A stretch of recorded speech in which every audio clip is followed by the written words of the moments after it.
BMC Sport News. നമസ്കാരം, BMC sport ന്യൂസിലേക്ക് സ്വാഗതം. അന്താരാഷ്ട്ര വനിതാ ദിനത്തിന്റെ ഭാഗമായി DMC ഈ വർഷത്തെ inspirational women of the year 2026 അവാർഡിന് സിസ്റ്റർ സെലീൻ അരീക്കാട്ട് FCCയെ തിരഞ്ഞെടുത്തു. 25,000 രൂപയും പ്രശസ്തി പത്രവും അടങ്ങുന്ന ഈ അവാർഡ് DMCയുടെ വാർഷിക ആഘോഷത്തിൽ സമ്മാനിക്കും. DMC ചെയർപേഴ്സൺ ദീപ ജോസഫിന്റെ സാന്നിധ്യത്തിൽ സംഘടനയുടെ മുതിർന്ന രക്ഷാധികാരികളായ മുൻ ambassador TP Srinivasan, doctor AV Anoop എന്നിവർ ചേർന്നാണ് അന്താരാഷ്ട്ര വനിതാ ദിനത്തിൽ അവാർഡ് പ്രഖ്യാപിച്ചത്. DMCയുടെ അതായത് ഡിസ്ട്രസ് മാനേജ്മെന്റ് കളക്റ്റീവിന്റെ women of the inspirational award 2026 നമ്മൾ ഏർപ്പെടുത്തിയിട്ടുണ്ട്. ഇത് നമ്മുടെ 5ാം തവണയാണ്.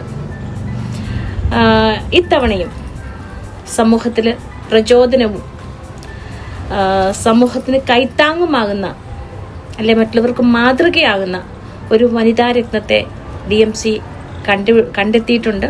ഇത്തവണ വളരെയേറെ മേഖലകളിൽ പ്രശസ്തമായ വിധത്തിൽ സേവനമനുഷ്ഠിക്കുന്ന ഒരാളെയാണ് തിരഞ്ഞെടുത്തിരിക്കുന്നത്. അവരുടെ പേര് ഞാൻ പറയുന്നില്ല.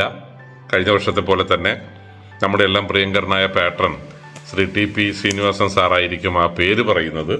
പക്ഷേ അവർ നോയിഡയിൽ ജീവിക്കുന്ന ഒരാളാണ്. റിക്ഷാ വാലി എന്ന ഒരു പേര് കൂടി അവർക്കുണ്ട്. തെരുവുകളിലും ജയിലുകളിലും ആശുപത്രികളിലും സമൂഹം മറന്നുപോയവരുടെ ഇടയിലൊക്കെ പ്രവർത്തിക്കുന്ന അവരുടെ സേവനം പെട്ടെന്നൊന്നും പറഞ്ഞു തീർക്കാൻ കഴിയില്ല. അന്തർദേശീയ വനിതാ ദിനത്തിൽ ഇൻസ്പിറേഷണൽ അവാർഡ് ലഭിച്ച സിസ്റ്റർ സെലീനിനെ പരിചയപ്പെടുത്തുകയാണ് ഞാൻ. അവർ 1966 ഇരിങ്ങാലക്കുടയിൽ നിന്ന് സന്യാസിനിയാവുകയും അതിനുശേഷം തൻ്റെ ജീവിതം മുഴുവൻ തന്നെ പാവപ്പെട്ടവർക്ക് വേണ്ടി സമർപ്പിക്കുകയും ചെയ്ത വ്യക്തിയാണ്. അവർ നോയിഡയിലാണ് പ്രവർത്തിക്കുന്നത്.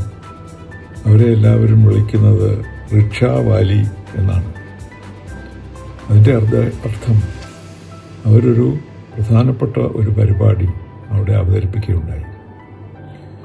സ്ത്രീജനങ്ങളെ സ്വതന്ത്രരാക്കാനും അവർക്ക് അവരുടെ കാര്യങ്ങൾ നേടിയെടുക്കാനും കഴിയുന്ന വിധം അവർക്ക് ജോലി നൽകുക എന്നുള്ളതാണ് അവർ ചെയ്യുക. അത് പല രീതിയിലാകാം. പണത്തിൻ്റെ സഹായം മാത്രമല്ല, അവരെ സ്വന്തം കാലിൽ നിർത്താനുള്ള സഹായം ചെയ്യുവാനാണ് അവർ ശ്രമിക്കുന്നത്. ഇരിഞ്ഞാലക്കുട സ്വദേശിനിയായ സിസ്റ്റർ സെലിൻ അരീക്കാട്ട് FCC സഭാംഗമാണ്. കഴിഞ്ഞ 30 വർഷമായി നോയിഡയിൽ താമസിച്ച സാമൂഹ്യ സേവന രംഗത്ത് സജീവമായി സിസ്റ്റർ പ്രവർത്തിച്ച് വരുന്നു. റിക്ഷാ ദീദി എന്ന പേരിലാണ് പൊതുജനങ്ങൾക്കിടയിൽ സിസ്റ്റർ അറിയപ്പെടുന്നത്. സുമനസ്സുകളുടെ സഹായത്തോടെ നൂറുകണക്കിന് ആളുകൾക്ക് സൗജന്യമായി റിക്ഷകൾ വിതരണം ചെയ്ത് അവർക്ക് സ്ഥിരമായ ഉപജീവന മാർഗം ലഭ്യമാക്കുന്ന സിസ്റ്റർ സെലിൻ FCCയുടെ പ്രവർത്തനം അനേകർക്ക് പ്രചോദനവും മാതൃകയുമാണെന്ന് അംബാസിഡർ TP ശ്രീനിവാസൻ അറിയിച്ചു. സമൂഹത്തിലെ സാധാരണക്കാരുടെ ജീവിതത്തിൽ പ്രത്യാശയും ആത്മവിശ്വാസവും വളർത്തുന്ന സിസ്റ്റർ സെലിൻ അരീക്കാട്ട് FCCയുടെ സമർപ്പിതമായ സാമൂഹിക സേവനത്തെ മാനിച്ചാണ് ഈ വർഷത്തെ DMC മഹിളാ അവാർഡ് നൽകുന്നതെന്ന് DMC അധികൃതർ അറിയിച്ചു. BMC Sport News.